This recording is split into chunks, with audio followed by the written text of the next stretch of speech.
Welcome to Half the Battle. Today we're gonna finish our look at that awesome Belgian G.I. Joe catalog.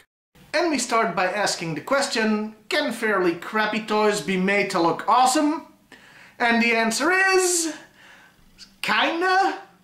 You see, our first diorama has a group of Astro Vipers flying the action-packed gyrocopters, but they are facing two RPVs. Must be embarrassing for these guys, who are trained to be astronauts, to be flying these little things. Oh, and you may notice the RPVs are colored differently from what you're used to. Yeah, Europe got an exclusive version of this vehicle for some reason. What really gets me here is the background. It looks like the frickin' apocalypse just happened. The text mentions Cobra wants to attack the Atomic Research Laboratory, but the Joes sent Knockdown and the RPVs to stop them. Next, we have a nice before the action moment. The Phantom Jet is ready for takeoff, with Maverick handing the pilot his mission papers. The Conquest is in the background getting ready too. The text says this is a stealth mission to spy on Cobra headquarters. They also mention that Maverick is an instructor, so he doesn't fly himself. They seem to actually be giving a reason for why a freaking pilot comes on a card instead of with a plane. The next page is a follow-up to this. It's a beautiful shot of the Phantom flying at night. The text basically just says how cool the plane is. Not much more to say here, except that a photo looks absolutely stunning. Up next, Techno Vipers are destroying equipment, but they are about to be interrupted by Red Dog and Hardball. I love how every figure is positioned doing something. It really makes the scene come alive and puts the action in action figures. The text basically says what you see. Techno Vipers have infiltrated the Joe base and they're wreaking havoc. And now we come to a desert scene. One mean dog is set up in 3 parts, with another one approaching. The text explains this is a shift change, with one mean dog and a Joe squad taking over guard duty from another. It's a way for them to have their cake and eat it too. They let you see the mean dog as one vehicle, while at the same time showing off its added play value. Plus, not so subtly hinting that kids can always buy two. Next, the catalog does something that's nearly impossible. It makes the Swamp Smasher look good. It's pursuing a group of Toxo Vipers through what looks like a swamp. The setting once again steals the show here. Green water, foam and rotten wood. It looks incredible. The text explains that Toxo Vipers have turned what was once a lush green forest into this nightmare. But they can't stop the Swamp Smasher, so they're running like hell. And now it's time to break out the big guns. The Rolling Thunder is, rolling out of its... well, is it still a garage when it's that freaking big? Let's call it a hangar.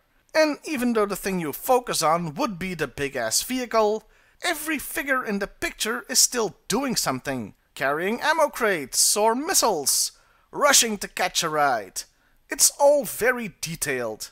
The next page continues to look at the Rolling Thunder, now seen deployed in all its glory. All its phallic glory.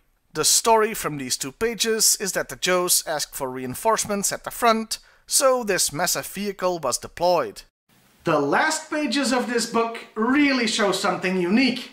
They show off Tiger Force and feature some of the European exclusive ones. You've got Outback and Psych Out in there, along with the regular figures and vehicles. But even so, the toys take a backseat to the setting. The jungle look, the water, the custom-made watchtower. It really is a picture to behold. The text is a little, underwhelming in comparison. It just says there's no sign of any Cobra activity, so this patrolling hasn't accomplished much. The following page shows off, well, the diorama background again, but also the tiger shark. Though really, look at that jungle river setting. It's breathtaking. By the way, the text also explains just what the hell Tiger Force is. They are an elite group and masters of camouflage. They capture Cobra vehicles to use them against the enemy, explaining their look and vehicles. Next, we have a shot of the Tiger Cat along with some figures. And I'm pretty sure this is the same diorama background from the previous scene, just from another angle. Still looks just as impressive though. The text mentions Frostbite has no time to take the long route, so he goes straight through the water. No explanation is given why a snow trooper and vehicle are now jungle specialists though. And now, finally, we come to the last page in this booklet. It's of the Tiger Fly and Psych Out rescuing Duke. Not really much of a climax, but I can't help it that this was the last picture in the catalog. The text, however, now that's a bit insane. It says Psych Out has a sixth sense as well as advanced technology, so he can pick up warning signals from Joe's in trouble. And that's how he found Duke stuck in the sand. Yeah, they're kind of implying Psych Out is psychic here. And that was the 1990 Belgian G.I.Joe catalog. And man, is this thing a ton of fun! These two videos that I've done on it, well, they're not a review really, more like a show and tell. Though I would be remiss if I didn't mention it is a bit insidious. Army building is very much encouraged here, with the various squads of Cobra troops throughout the booklet. Then again, this was literally a 23-page advertisement that they gave away free in toy stores, so what did you expect? I hope you enjoyed this look at a neat bit of Belgian G.I. Joe history, folks. I sure did. Well, September sure has been sweet. We've looked at a great cartoon episode, a fine comic book issue, and a kick-ass catalog. It's been a really positive month. But of course, all good things must come to an end. October is fast approaching, and we'll be looking at some of the worst things that G.I. Joe has ever offered. Luckily, thank Cthulhu, I won't be the one that has to look at it.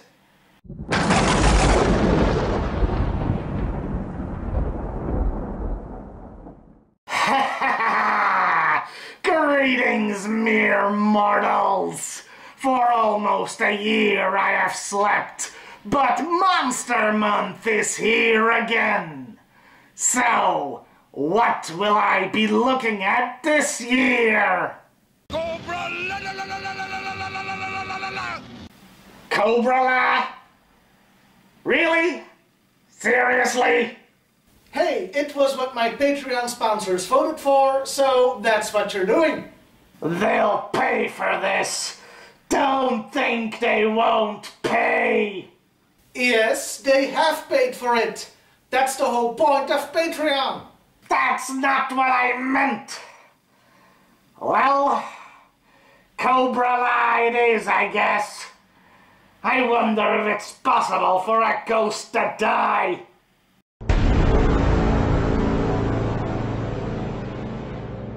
Hey, if you want to also vote on stuff for the channel, why not become a patron? For as little as $1 a month, you can do that.